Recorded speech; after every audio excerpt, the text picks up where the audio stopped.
So I had the CT angiogram and it showed a deep 25 millimeter myocardial bridge that went through the right ventricle. And oh, great, I have the solution. But the doctor who did the test said, oh, that's a benign condition. We don't treat those. Those are not the cause of your symptoms.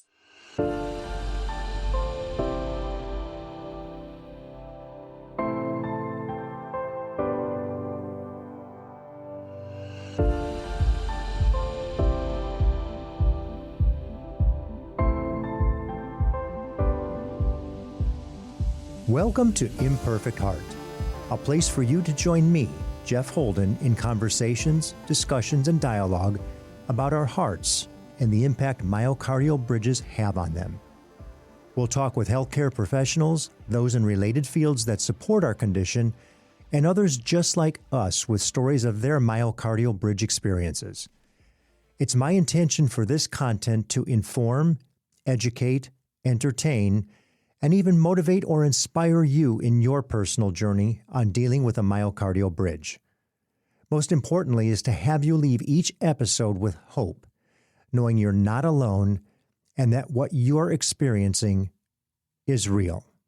American Heart Month continues, and what better way to continue our efforts to grow awareness and acceptance of myocardial bridges than to celebrate another story of a successful unroofing procedure.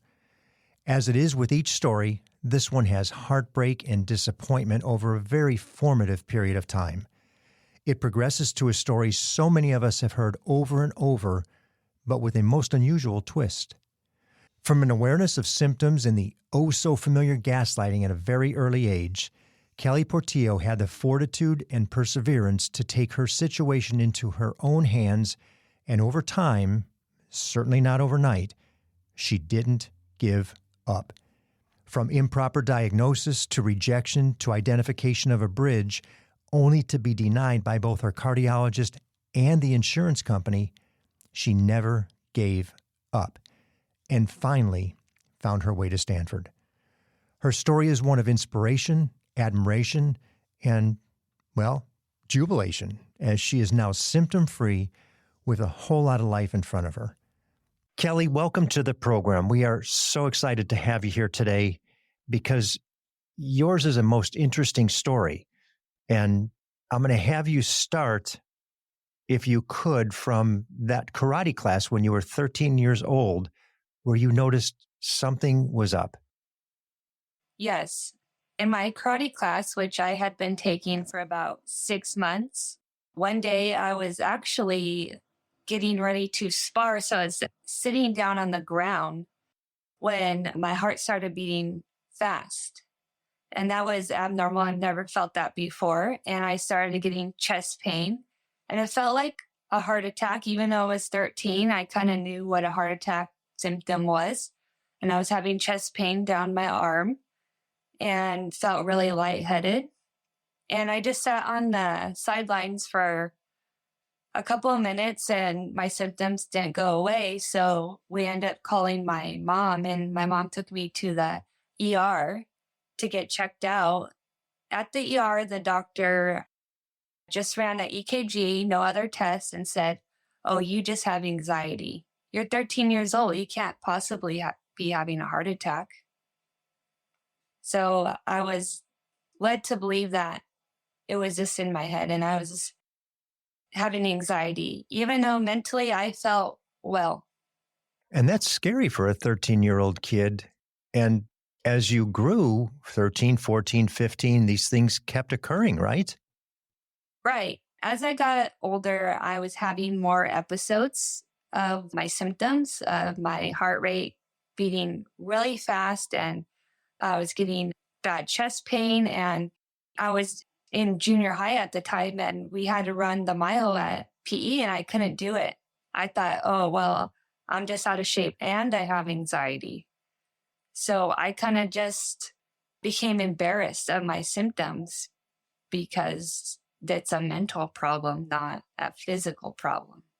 And I'll bet probably thinking to yourself, what's wrong with me? Why am I like this? And those are really formative years. where your self-esteem is being built and your confidence is being built. And here you are struggling just to maintain.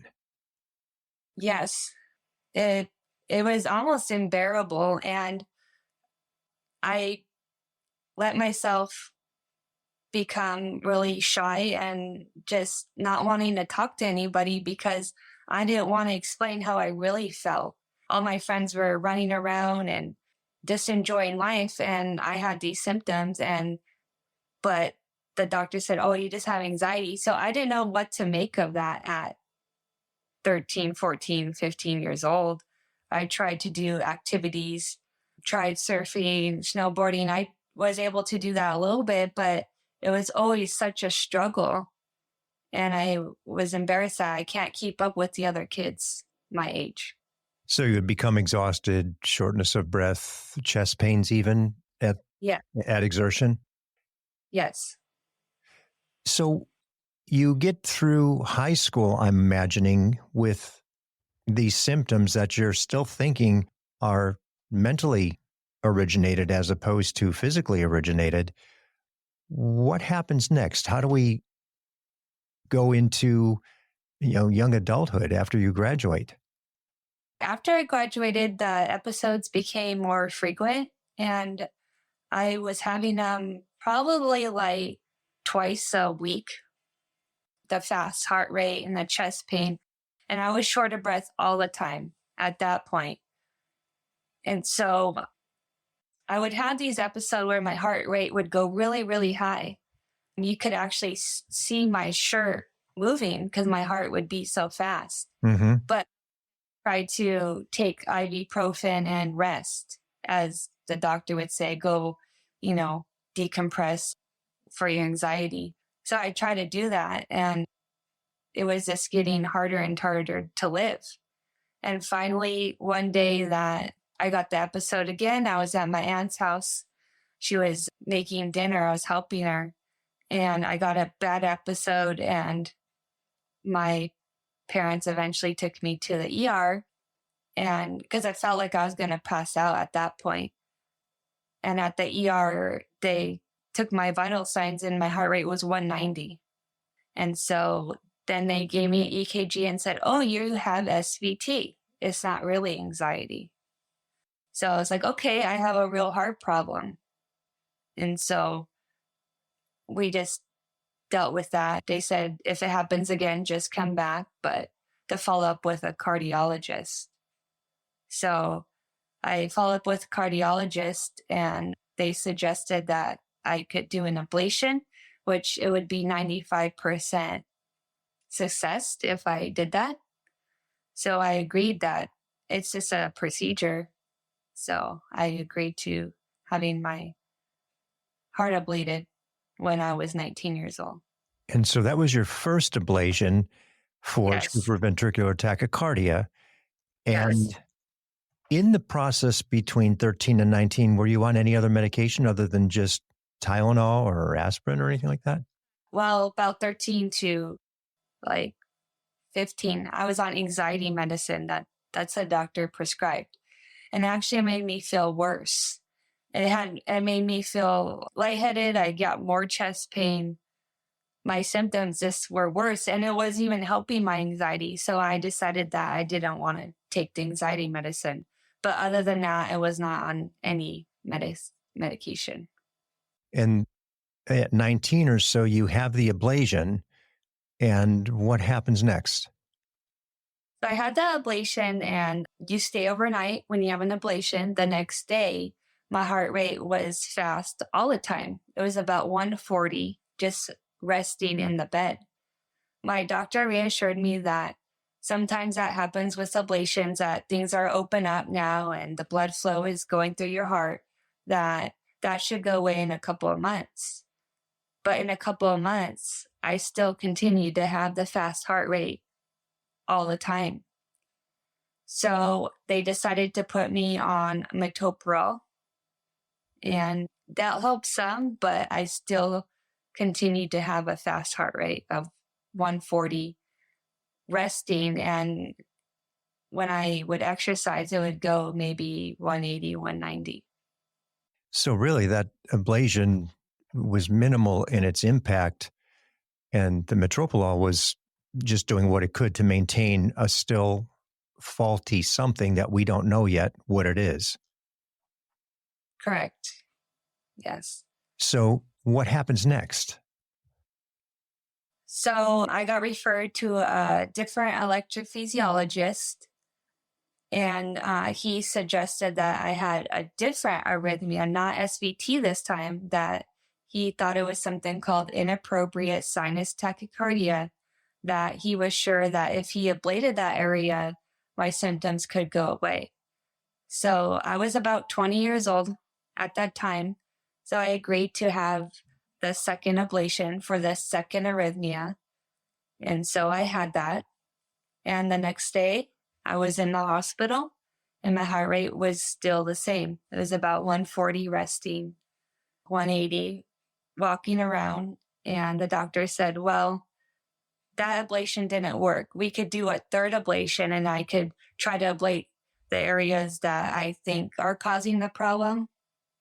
And so I agreed to have the third ablation about 2 months after.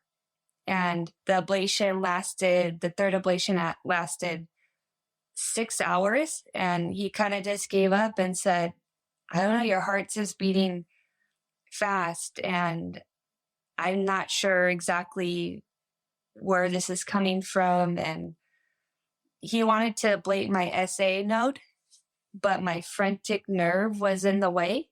So he said that he couldn't do that because if he ablated the phrenic nerve, I would have my diaphragm paralyzed for life and I would be short of breath even more forever. And he didn't want to put that risk on me and I didn't want that either. So we kind of just left it at that for now. So after the third ablation, I'm sure you're still on the metropolol and trying to Yes. maintain, but nothing's really changed for the better. You're 21-ish years old.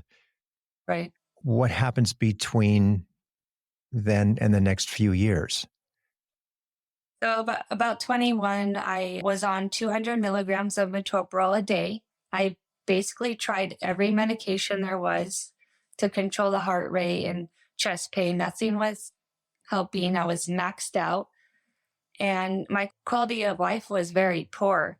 I couldn't go out with friends. I couldn't go to college. I couldn't just do normal life things. So my doctor felt bad and said, well, we could do a thoracotomy ablation where I could move the phrenic nerve and see if we could ablate the SA node and see if it could calm down your fast heart rate. And in that point, I was so desperate because I was almost bedridden. I couldn't go out. My dad had to do different things for me. And I felt like this is not a life that I want to live. So I agreed to have the thoracotomy procedure, even though later down the road, my doctor told me that was the first time they've ever done it. They just made up that surgery and procedure. So when I was 22, I had that procedure and it was super painful. I burst an artery in my chest. I almost didn't make it. I was in the ICU, thought I was going to die because I was bleeding out from my chest tube. And thankfully, they were able to give me a second surgery and save me. But after that, my heart rate did get better. I was still on medication, but something was still not right. I was still having chest pain and shortness of breath. And that was around 22, you said, correct? Correct. And you were somewhat of a guinea pig for them to practice the procedure on. Right. When you didn't improve significantly, maybe the heart rate came down, but the experience of symptoms didn't go away. What was the reaction? What did they say? They said that I just had to live like that. I was out of options. They didn't know what was wrong. They would always tell me there's something bigger going on, but we don't know. that I would just have to live like that. And I was in my early 20s and pretty upset that that was my life, but I accepted it because there was nothing I could do. Different doctors I went to, they all said the same thing. They don't know. They said, I think you're just born with a rhythmic genetic heart. That's what they called it. There's no explanation of just, that's just you. Yeah, That's lucky for you, right? right. So somewhere in that time frame, you make a decision to say, this isn't working for me, and I'm going to do something differently about it after now 4 ablations. And I think at some point something else happened too, where they put a pacemaker in. Yes. Pacemaker, because shortly after the thoracotomy, I started having symptoms that I was going to pass out. And so I got a Holter monitor put on, and they said that I was having 3-second pauses often. So they ablated my SA node too much. And so now my heart was pausing and going too low. So their suggestion was to put a pacemaker in me so my heart wouldn't just stop. Mm-hmm. How old were you at the pacemaker age? 23 years old. Okay. And what was it that caused you to say, there's more here, I've got to find something? And how did you go about doing that? Well, I after the pacemaker, I felt a little bit better, but I knew there was still something wrong. And a couple of years later, I got another arrhythmia, AFib. So that's so many arrhythmias. And I was like, this doesn't seem right. And so I had another ablation for the AFib. And I still continue to have frequent episodes of the chest pain, shortness of breath, fast heart rate, even after all these ablations and different medications and procedures. So my insurance changed. So I had to go to a different doctor, and I told him, hey, look, I'm having really bad chest pain. It's going down my arm. I feel like I'm getting a heart attack. Please, if there's anything that you can do. I've had a treadmill test and echo, but they said that it was just normal. So my doctor finally said, well, since you're having all these symptoms, let's try to do a CT angiogram, a test that I've never had before. So I had the CT angiogram, and it showed a deep 25 millimeter myocardial bridge that went through the right ventricle. And so I was, oh, great, I have the solution. But the doctor who did the test said, oh, those are benign. That's a benign condition. We don't treat those. Those are not the cause of your symptoms. And then he even said, well, everyone has that. It's not a big deal. But as I did my own research on myocardial bridge, which I've never heard before, I came upon Stanford's website, and I was looking at all the symptoms and at every single one of those symptoms. So for me, I didn't think it was right that he said that was benign when I have every symptom of that heart defect. And by doing that, first of all, the one thing he did right, at least, was he did the CT scan to identify what might be going on. The unfortunate part is, while he discovers it, he dismisses it. And he was close on the other thing. Not everybody has one, but about a quarter of the population has one. And this is part of the process of every one of us that goes through the discovery of the myocardial bridge, where people dismiss it. They call it benign. It doesn't cause symptoms yet. They can't identify what's wrong with us.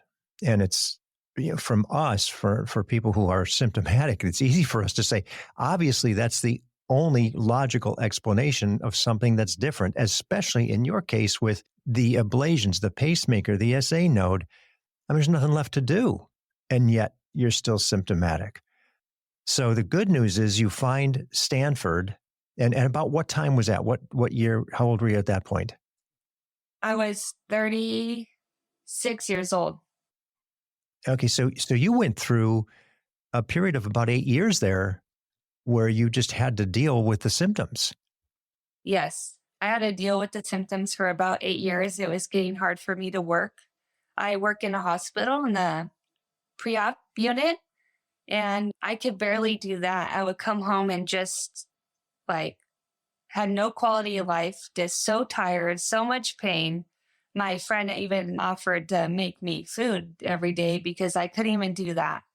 And so it was getting worse and worse as I got older. Well, it's a great friend who's willing to help you to that degree, that's for sure. Yeah, she also works, she's a nurse and works in the hospital with me. So you get the connection to Stanford. Things are starting to look up a little bit because you now realize I've got this thing and this thing matches their process. And what is the next step? And I know you had a little stumbling block in there as well when you were pursuing that was your insurance company too. Right. I convinced my cardiologist to give me a referral to Stanford, even though he's like, well, go ahead and do it. But, the surgery is big and I don't think you should do it. It's probably not even going to help you. But I did get the referral and my insurance did approve me for one visit. But at the last minute, they said, oh, it's denied because it's out of network. But I was like, oh, I'm so close to talk with Dr. Schnicker. I said, I'm just going to pay for the appointment because I don't want to miss it. And there happened to be a cancellation. So I got to talk to Dr. Snicker within 3 weeks of booking that appointment. And I didn't want to miss that. So I saw Dr. Snicker via a video appointment. And she was pretty convinced that this bridge was the source of all my symptoms since I was 13. And I had tried every medication at that point. So she didn't want to go on that route of trying different medications. So she said, if you are a candidate for the surgery, we would need a productive heart cath. So I would like you to come over to Stanford and get one of those. I said, okay, great. But when we went to ask for authorization for the heart cath, my insurance did indeed deny me for that because it was out of network.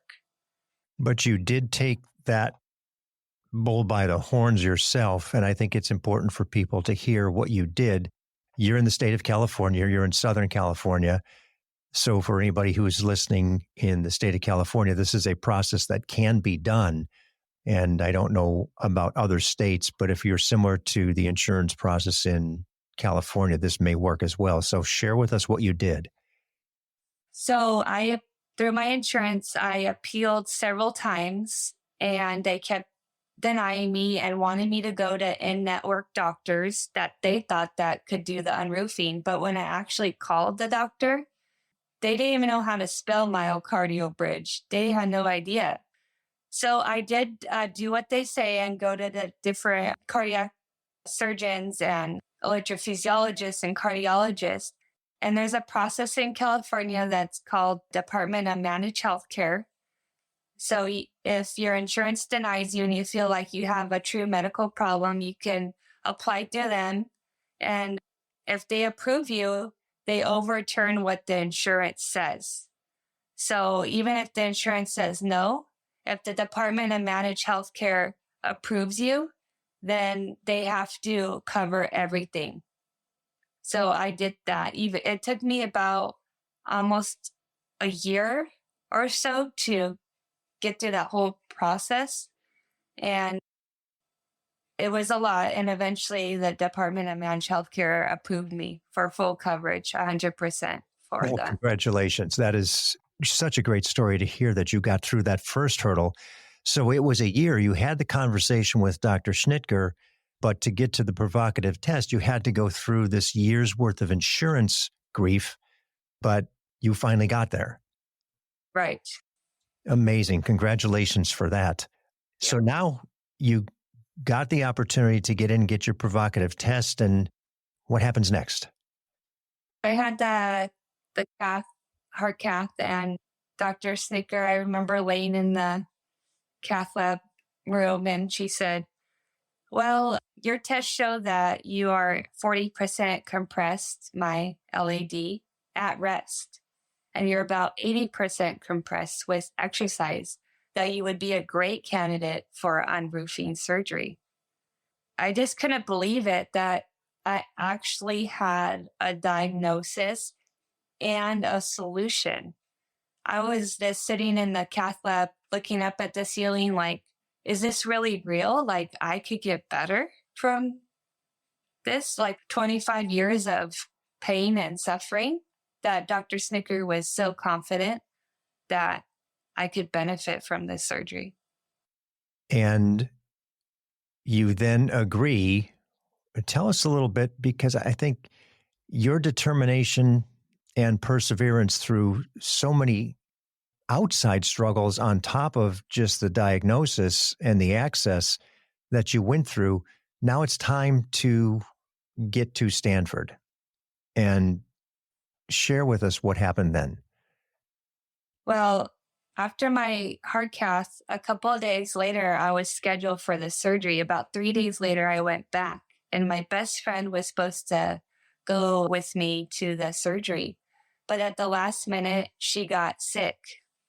So I didn't have anyone else to go with me. My dad was going to meet me after the surgery, but I didn't want to cancel because a lot of money was spent. My flights were booked, my Airbnb. So I decided to go by myself to the surgery and go out in faith and trust in God that He has brought me through this for 25 years. Why would He leave me now? And he won't. So I went out in faith and I went to the surgery by myself. And if I'm not mistaken, there was an interesting situation on the plane on the way out. Yes. So I flew into San Jose, and as soon as wheels of the plane touched down in San Jose, I got this sinking feeling like, oh, wow, I'm here in a place that I've only been just a couple of days ago and about to have the biggest surgery a person could have, open heart, and I'm by myself. And I started sweating and getting so much anxiety. Like, I don't think I could do this. I know there's a lot of money spent, but I don't think I could do this by myself.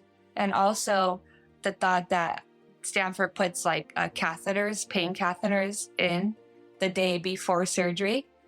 But they told me I can't get sedation because I don't have anybody with me. So all these fears came into my head and I was just shaking and I was like, okay, I gotta do this, even though it was really hard. I stood up out of the plane seat. I looked to my left and on the guy across me, his arm was tattooed. I could do all things through Christ who strengthens me. At that point, I knew that, okay, I'm doing this. I'm not alone. I'm alone, but yet not alone. So after that, I was like, okay, I'm okay. I'm going to do this. Good for you. And that's awesome. We have a gentleman that we interviewed for another program that we produce, and his line was, do your best, let God do the rest. And Right. you absolutely did your best. You got yourself there.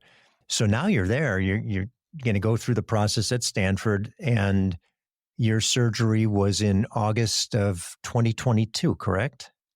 Correct. Tell us a little about the process and where your head was at going in and coming out, and then we'll get to how you are today. So going in, I was a little scared. I had the pain catheters put in without sedation. So that was a bit hard, but my faith was in the Lord and I knew that I just had to trust in Him. So going into the surgery, I did that and I felt like, okay, I'm not alone in this. So I went into that morning of surgery and the staff is great at Stanford. I am a big Star Wars fan, so they were talking to me about that. They wanted me to do Chewbacca voices as I go under anesthesia. And the nurse even held my hand. She knew I was by myself in the operating room, and the OR nurse held my hand while I went to sleep. So I woke up in the ICU. I was not intubated. And right when I woke up, I felt like a weight got lifted off my chest. I felt like light as a feather, which I never felt that way ever. I thought maybe I had too much pain medicine, but no, it was different.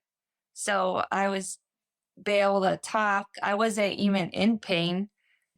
And I called my friend that night, and my roommate was supposed to come with me. And she's like, your voice is really different. You sound totally different than how you were. Like you had this little spunk in your voice, even though you just had open heart surgery like a couple hours before.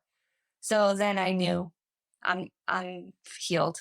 Well, I can even see as you're telling the story, if you're just listening to the episode as a podcast, I'm looking at you as you're telling the story, you're smiling big, and you can just see it all comes back. The revelation that I'm better, something's changed. And that's amazing to see. So you are post-surgery, and before I get there, endothelial dysfunction. Do you know where you stood on the? I was tested for moderate. Okay. Which means something to those of us who were severe endothelial dysfunction, which is just another symptom that over time, you probably would have gotten there to where it just deteriorated and the artery just got more and more broken down to where it really began to function improperly. So good that even though it took 20 plus years, at least you got it when you were still relatively young. Right. And you get through the surgery. I assume your dad made it up there post-surgery at some point. Yes, the day of surgery that afternoon, he made it up there. Great. So you had somebody with you afterwards. How long did it take you before you actually realized that what you felt post-surgery immediately was real and something had changed for the better, for good? It was the day after. They get you up to walk. I walked around the nurse's station and I had no chest pain. I felt like the last time I had chest pain was the morning before the surgery. I walked around the nurse's station with no symptoms. So it was very soon after that I knew it's different, that I'm cured. You almost have to pinch yourself and say, is this really happening? Yeah, I don't feel it. yeah, it didn't feel real. And I was like, well, if I feel this good the day after, how well am I going to feel in a week or two? And I continued to get better and better. I was walking fast. The physical therapist at the hospital said, wow, you walk really fast for just having open heart surgery. And I was like, this is not like me. I'm usually walking really slow and having chest pain. Today, we're maybe a little over a year out, year and a half. What have you noticed differently about your physical capability? I no longer have chest pain. I no longer have shortness of breath. I walk for miles at a time, and I got a bike. So I'm riding a bike. Those thoughts never came into my head before. Never exercise. I avoided all that. Now I want to do that. And now I'm looking for things like, okay, next year, like I want to go snowboarding, or this summer I'm going to go surfing. And so it just continues to get better.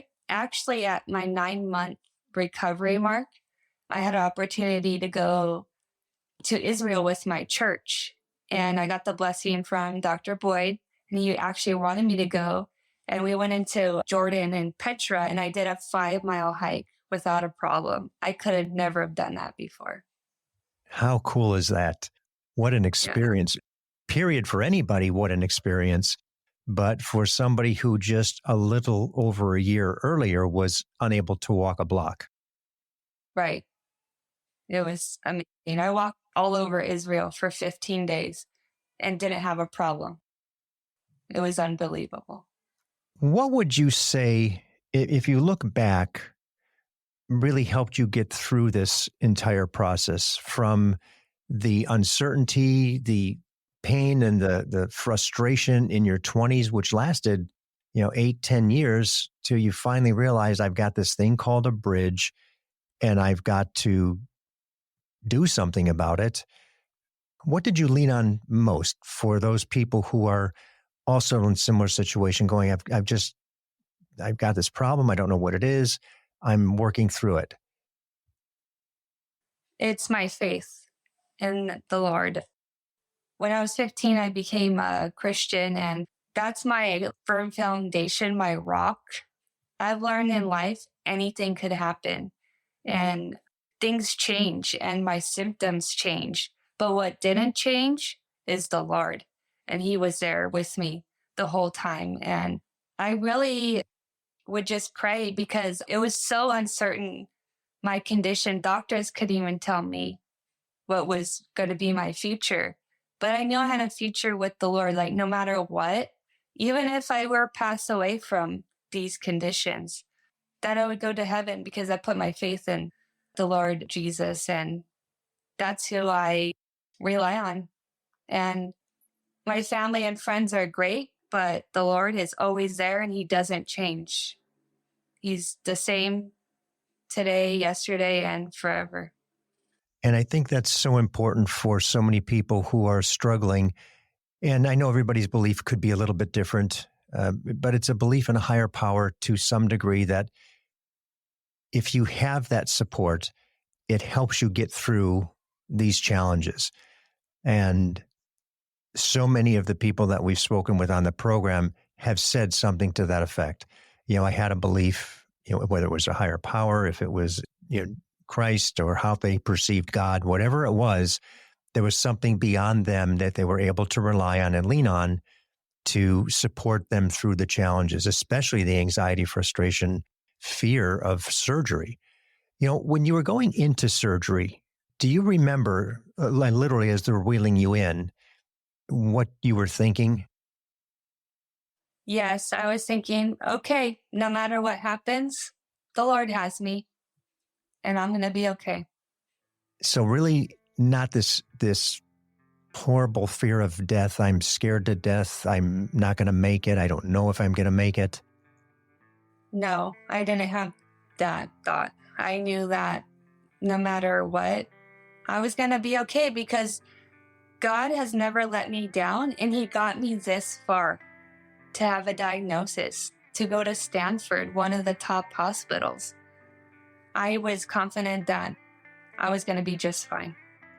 I'm so excited when I hear people who are able to come back to a life, in your case, you never knew. Right. You didn't get to experience that piece of it. And, one of the things, I think we touched on it, when you first got out, or maybe as you were, did you go to ICU first? Yes. Okay. When you were in ICU, what was going through your head? I mean, now you're a bit drugged up, but you sensed something was different. What were you thinking at that point? I was thinking that, well, is this really true that I feel this good? I expected the worst. I do have a high pain tolerance, but I don't. I've been through a lot. So it takes a lot of pain medicine to calm me down. But I felt so good that it was like, is this really real? And I was determined just to recover well and do what the doctor says and take one day at a time. And then your sternotomy, you're a year and a half out now, so you would know if there were any issues. You've been okay. No issues, no sternal pain, everything healed up properly. Yes. Good for you, because we've had 5 women. Yeah, 3 of them have had sternal issues. And I saw that. I'm great. I don't have anything. yeah, me too. That's wonderful, because I want to hear more that don't have the issue, so it doesn't appear that this is a common occurrence, because I know it's not. It just happens to be that, 3 of our our people had it. So it looks like the percentages are in, they're against smaller women that you're going to have issues. But I think we'll accumulate now some success stories of perfect healing. So, congratulations again to you. And so things are good. Work is good. You're still at the same hospital, right? Right. For 14 years now. Amazing. That's fantastic to hear. I know if I don't ask this question, everybody's going to be wondering, what the heck? Do you still have the pacemaker? I do. I will have that pacemaker for life. My heart is now 100% reliant on it because they say your heart gets lazy when it has something to beat for it. So I'll have that for life. And it doesn't bother me. I forget I have it. I just get it checked every 6 months or so. And the pacemaker really is just there for the benefit now of anything that should be aberrant in an arrhythmia, which, if I'm not mistaken, when we were talking earlier, you've had no episodes of arrhythmia since the surgery. Right. I had my pacemaker checked about maybe 4 or 5 times since surgery, and I've had zero arrhythmias. But before, I would have 3,000 a month before surgery. Have you shared any of this with the doctor that originally prescribed or diagnosed the myocardial bridge? Yes, I did tell him because I happen to work with him at the hospital. So he sees me all the time. And he's like, "How are you doing? Did you go to Stanford?" I said, "Yes, I did." And all my symptoms were gone. I told him that. And he's like, "Oh, you look really good. Wow, that really helped." He's like starting to believe that this is a problem. And actually, my electrophysiologist, that's my cardiologist, is so amazed at my recovery and it's like, wow, all these years I had so many problems and all of a sudden I'm completely fine. That now that their process, they've changed it because of me, that if anyone has a symptom of myocardial bridge, they will be referred without hesitation to Stanford and get the treatment that they need. So I'm quite happy for others in my situation. That's outstanding. And you're going to have to be sure to share the episode with them to say, look, I got to tell my story. And maybe they'll look and see the other 15 people that are in the program so far that have also benefited from the surgery, to where it's not even a doubt in their mind that these bridges are symptomatic. And once those symptoms start, they can be relieved. Not all to the benefit that some of us have, but certainly to change that quality of life for the better. Right. Would you, if you were being asked, somebody says, geez, Kelly, I've got the same situation. I'm really anxious about it. I'm not sure if I should get the surgery. I'm just starting this process. I know you went through 20 plus years and I'm kind of in the same boat. I don't know if I'm going to find out enough fast enough, whatever it may be. Well, what would you say to somebody who's just beginning that journey, who now realizes they have a myocardial bridge? I would tell them to be an advocate for themselves, even though the doctor may say like, "Oh, you have a bridge, but it's not like the cause of your symptoms." I would just go and push and ask for the necessary tests, ask for the referrals, and don't give up. There are times where the days are long and you're in pain and you don't know what to do and you want to give up on life, but not to give up. And I never thought that I would get better, but in an instant, I was better. So people can hold on to that hope, that just be patient and get the test done, and there can be a solution for you, whether even if it's medication or the actual surgery, that there is hope and we should never give up. I love that. And I so believe it. And I so appreciate you saying that. I thank you again so much for sharing it. I'm only disappointed that you're not related to the Portillo family with the hot dogs and Italian beefs. Me too. I love that place. That's Italian, but I'm actually Mexican, Portillo. So I'm not, it's a little different. A funny little story on my end. As a kid, I grew up where the first Portillo's hot dog stand. It wasn't a restaurant. It was a stand, like a mobile truck. I grew up there, right? In my neighborhood, one of the stores at the time in the shopping center, he would pull out in the front on the weekends and sell these hot dogs and Italian beef. So I grew up with that, all my life. And every time I go back to Chicago, it's the first thing I do for lunch is I go to Portillo's and get either an Italian beef or a hot dog. No, they're so good. They actually have one here in Buena Park near my. I'm thankful that I got to even try it. Well, enjoy Portillo's. The milkshakes with the French fries are perfect as well. Yeah. Thank you again. My sincere appreciation for you sharing your story. Everyone is so unique. And I love the differences because it lets people know, oh no, I'm different. Yeah, yes, you are. You are different. And that's why you need to go through the process individually for yourself. Everybody else's story is a little bit different and you've got little bits and pieces of it, and that's great. So now you can move forward. When you hear stories like yours, so many people are going to benefit from hearing what you had to say today, knowing that they can follow your steps to getting the proper diagnosis, and that help that you gave in the process for insurance is significant. From the bottom of my imperfect heart, thank you so much for your continued success and sharing it with us, your new spirit and your capabilities. You are remarkable. Thank you. I appreciate that, Jeff. Thank you. Thank you for listening to Imperfect Heart. It's my hope that this information helped in some way to improve your situation or will help you better understand this condition. More importantly, that it gives you hope through stories that there is help and you most certainly are not alone. If you've been diagnosed with a myocardial bridge, please be sure to join the private Facebook group, Myocardial Bridge Support Group. For more information about our program or to reach me directly, visit the website, myimperfectheart.com. If you like what you heard today, please give a positive review, thumbs up, high five, or whatever your app likes. And be sure to share with everyone important to you so they understand what it is you're dealing with. Please subscribe as well. Welcome each day with gratitude and positivity.